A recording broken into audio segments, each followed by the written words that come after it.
Hello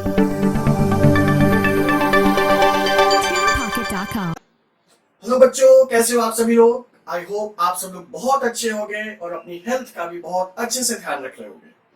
मैं हूं doctor Suresh Kumar Yadav और आज मैं बनाने वाला हूं आपके लिए केमिस्ट्री एकदम आसान और इंटरेस्टिंग। राइट, आज की वीडियो में हम लोग डिस्कस करेंगे क्लास 11th का एक चैप्टर जिसका नाम है स्ट्रक्चर ऑफ एटम। ओके, तो स्ट्रक्चर ऑफ एटम पढ़ने से पहले let's talk about what is an atom. आखिर एटम क्या है भाई। जब तक हमें एटम नहीं पता चलेगा हम उसका स्ट्रक्चर कैसे जानेंगे, है ना।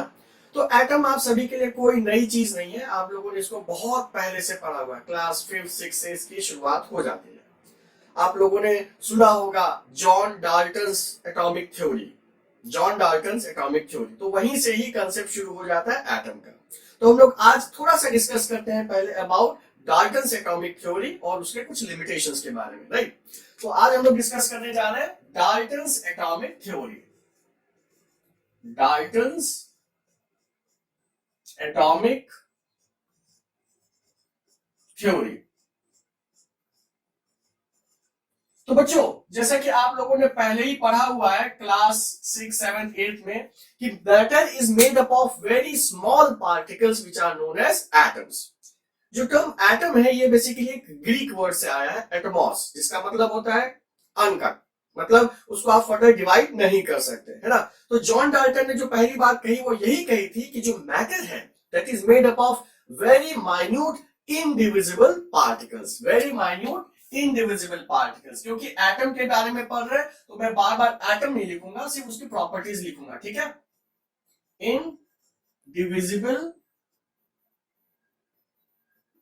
Indivisible particles.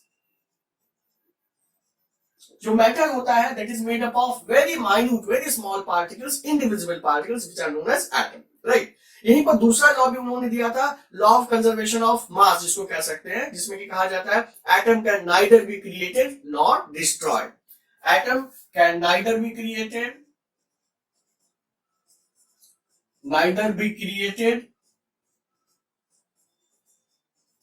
Not destroyed. Right, इसके बाद जॉन डाल्टन ही वो इंसान थे जिन्होंने ये कहा था कि जो एटम्स हैं वही किसी केमिकल कॉम्बिनेशन में पार्टिसिपेट करते हैं, या एटम्स ही ऐसे स्पीशी है जो कि किसी केमिकल रिएक्शन में पार्टिसिपेट करती है। राइट, सो एटम्स कंबाइन या atoms take part in a chemical reaction,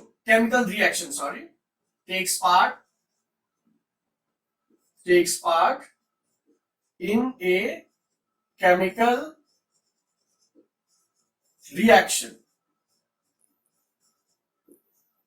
right, इसके अलावा भी एक चीज बताई कि ये जो एटम्स हैं जब भी कंबाइन करेंगे they combine in fixed whole number ratio. जब भी एटम्स कंबाइन करते हैं they combine in a fixed whole number ratio. Atoms combine in a fixed whole number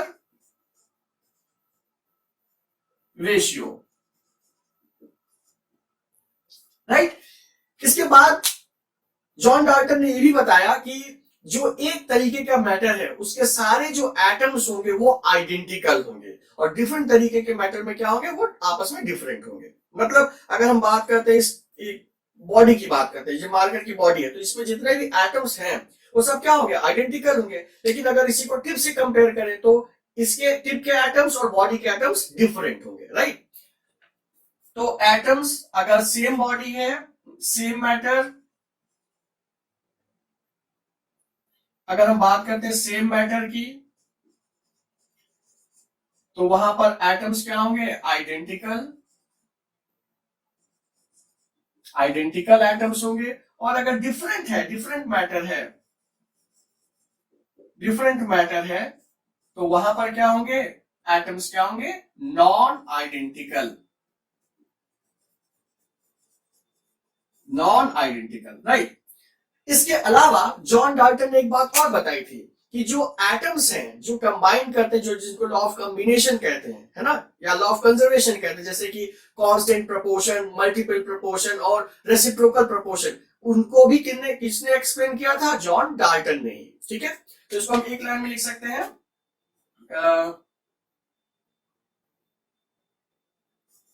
law of combination,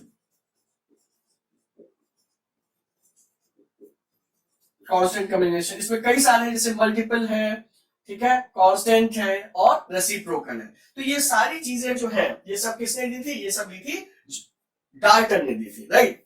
तो ये सारी बातें जो डाल्टन ने कही थी वो एकदम सही है, एकदम सही है। क्यों सही है? क्योंकि जब उन्होंने ये बात कही थी 1808 में, तब तक ये सारी चीजें एकदम सही थी। लेकिन जैसे जैसे साइंस का डेवलपमेंट होता गया, नई नई टेक्नोलॉजी आती गई, वैसे वैसे कुछ चीजों पर ये जो थ्योरी है, ये जो उनके पोस्टुलेट्स हैं, ये थोड़ा फेल कर जाते हैं। कौन कौन से पॉइंट्स फेल हुए, थोड़ा सा इनको डिस्कस करते हैं। तो सबसे पहली बात करते हैं कि अगर हम बात करते हैं इंडिविजिबल पार्टिकल, जॉन डाल्टन ने कहा था इंडिविजिबल पार्टिकल, लेकिन आज की तारीख में हम जानते हैं कि आप एटम को भी फर्दर डिवाइड कर सकते हैं, जिनको कि सब एटॉमिक पार्टिकल्स कहा गया है। तो जो लिमिटेशन है या जो ड्रॉबैक कह सकते हैं कि आज की तारीख में ये जो इंडिविजुअल पार्टिकल वाला कंसेप्ट था जॉन डाल्टन का, वो खत्म हो गया है, ठीक है, पहला पॉइंट। दूसरा पॉइंट, इन्होंने कहा था कि सेम एलिमेंट होगा तो उसके जो एलिमेंट, जो एटम्स होंगे वो आइडेंटिकल है। फिर जब कंसेप्ट आया आइसोटोप्स का, आइसोबार्स का, वहां पर ये फेल हो गया। भाई आइसोटोप्स क्या होंगे? एक एलिमेंट जिसका एटॉमिक नंबर सेम हो, मतलब सेम एलिमेंट की बात हो गई, बट मास नंबर तो डिफरेंट है, मतलब नॉन आइडेंटिकल हो गए। एलिमेंट वही बट नॉन आइडेंटिकल हो गए। इन द सेम वे दो सब्सटेंसेस अलग अलग है बट उनका मास सेम है ना। तो जब कंसेप्ट आया आइसोटोप्स और आइसोबार्स का, तो उसको भी एक्सप्लेन करने में ये जो डाल्टन्स एटॉमिक थ्योरी है वो फेल हो गई, ठीक है। और विद डेवलपमेंट ऑफ साइंस, जैसे मैंने पहले भी बताया कि वेरियस सब एटॉमिक पार्टिकल्स है, इलेक्ट्रॉन, प्रोटॉन, न्यूट्रॉन, और सही मायनों में आज की तारीख में मोर देन 35 टाइप्स ऑफ सब एटॉमिक पार्टिकल्स प्रेजेंट है। घबराइए नहीं, हम लोग 35 टाइप्स नहीं पढ़ेंगे, हम लोग सिर्फ और सिर्फ 3 टाइप्स पढ़ेंगे, इलेक्ट्रॉन, प्रोटॉन और neutron, okay. So I hope students आपको डाल्टन्स एटॉमिक थ्योरी समझ में आई होगी। अगर समझ में आई है तो please subscribe to the channel और अपने फ्रेंड्स में इसको शेयर कर सकते हैं। मिलते हैं नेक्स्ट वीडियो में सब्सिक्वेंट टॉपिक्स के लिए। Till then stay fit, stay healthy and enjoy chemistry.